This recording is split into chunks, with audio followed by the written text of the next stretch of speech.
এবার আসলে ইরানের কথায়। আমরা অনেকে মনে করি যে ইরান ফিলিস্তিনকে মুক্ত করবে। আল কুদসের মুক্তি ইরানের মূল উদ্দেশ্য না। ইরানের মূল উদ্দেশ্য হলো মধ্যপ্রাচ্যে শিয়াদের যে ক্ষমতা এটা বৃদ্ধি করা, শিয়া অ্যাক্সিস বলে যেটাকে, এবং এটা সে করবে অ্যাট ইয়োর কস্ট। একটা কথা আছে গেম থিওরিতে, জিরো সাম গেম, যে তার শক্তি যত বাড়বে আপনার শক্তি তত কমবে। এটা বাস্তবতা। ইরানের সাথে ইসরায়েলের স্বার্থের দ্বন্দ্ব আছে, ইরানের সাথে আমেরিকার স্বার্থের দ্বন্দ্ব আছে, কিন্তু তার মানে কিন্তু ইরানের সাথে আপনারও দ্বন্দ্ব আছে। যে ইরান আজকে ফিলিস্তিনের মুক্তি করার জন্য বুলি আওড়াচ্ছে, তারাই আজকে সিরিয়াতে আহলুস সুন্নাহ ওয়াল জামাকে হত্যা করতেছে, তারাই আজকে আহওয়াজে আহলুস সুন্নাহ ওয়াল জামাকে হত্যা করতেছে, তারা ইরাকে আহলুস সুন্নাহ ওয়াল জামাকে হত্যা করছে, এখন নির্যাতন করতেছে। এটা হলো বাস্তবতা। ইরানের স্বার্থ আর আহলুস সুন্নাহ ওয়াল জামার স্বার্থ কখনোই এক না। ইরান সক্রিয়ভাবে এই মুহূর্তে আহলুস সুন্নাহ ওয়াল জামার সাথে যুদ্ধে লিপ্ত। এই মুহূর্তে, আগে কখনো ছিল, পরে কখনো এগুলো বলছে না, অ্যাট দিস মোমেন্ট তারা আমাদের সাথে যুদ্ধে লিপ্ত, অ্যাট দিস মোমেন্ট তারা আমাদের হত্যা করতেছে। আমেরিকা যখন আফগানিস্তানে আক্রমণ করছে, আমেরিকা যখন ইরাকে আক্রমণ করছে, ইরান তাদেরকে সহায়তা করছে। এটা তাদের মুখের কথা, এটা আমি বানায় বলতেছি না, আপনারা গিয়ে চেক করেন। মুহাম্মদ খাতামি ইরানের প্রেসিডেন্ট ছিল 97 থেকে 2005 পর্যন্ত সম্ভবত।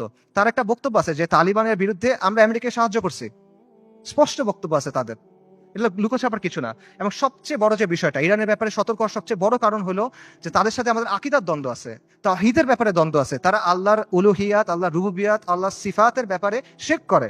তারা আমাদের মা আয়েশা রাদিয়াল্লাহু তাআলা আনহার ব্যাপারে জঘন্য কথা বলে, যেটা কোনোদিন কিয়ামত পর্যন্ত মানা সম্ভব না আমাদের পক্ষে। তারা সাহাবায়ে কেরাম রাদিয়াল্লাহু তাআলা আনহুম আজমাইনকে তাকফির করে, এটা কোনোদিন পর্যন্ত মানা সম্ভব না। এগুলো কোনো ফুরুই বিষয় না ভাই। এই জিনিস মেনে আপনি কোনো কিছু করতে পারবেন না। আল্লাহ আল কুদসকে এই শিরকের সাথে এই করে আপনি মুক্ত করতে পারবেন না। ইরানকে আপনার দেখতে হবে ক্রুসেডের সময়ে উবাইদি সাম্রাজ্যের মতো করে। ক্রুসেডের সময়ে একটা সাম্রাজ্য ছিল, উবাইদি সাম্রাজ্য। এটাকে আপনারা অনেকে ফাতেমি খিলাফত নামে চিনেন। এরা আকিদাতে ছিল ইসমাইলি শিয়া, মানে ইমামি শিয়াদের চেয়েও খারাপ, বাতেনি এরা, ইসমাইলি শিয়া। তারাও জেরুজালেমকে মুক্ত করার কথা বলতো, তারাও ঐক্যের কথা বলতো, কিন্তু ইতিহাস খুলে দেখেন তাদের ভূমিকা কি ছিল। আহলুস সুন্নাহর সাথে তাদের ভূমিকাটা কি ছিল, এটা ইতিহাস খুলে দেখেন। এবং এটা শুধু তখন না, এখনো এবং এর আগেও ছিল এরকমই। কাজেই ইরানকে আপনার উবাইদিদের একটা আধুনিক সংস্করণ হিসেবে দেখতে হবে। বৈশ্বিকভাবে ফিলিস্তিন ইস্যু ব্যবহার করে ইরান প্রতিরোধের একটা রেটরিক তৈরি করছে, এক ধরনের সফট পাওয়ার তৈরি করছে।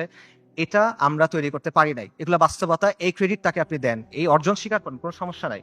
কিন্তু এই রেটরিকে মজে গিয়ে আপনি মনে করেন না যে তারা হলো উম্মার অগ্রসেনারী, আপনি মনে করেন না যে সে এসে আপনার সহযোগী হবে। এটা যদি আমরা মনে করি তাহলে এটা ভুল হবে, এবং এই ভুলের মাসুল আমাদের দিতে হবে।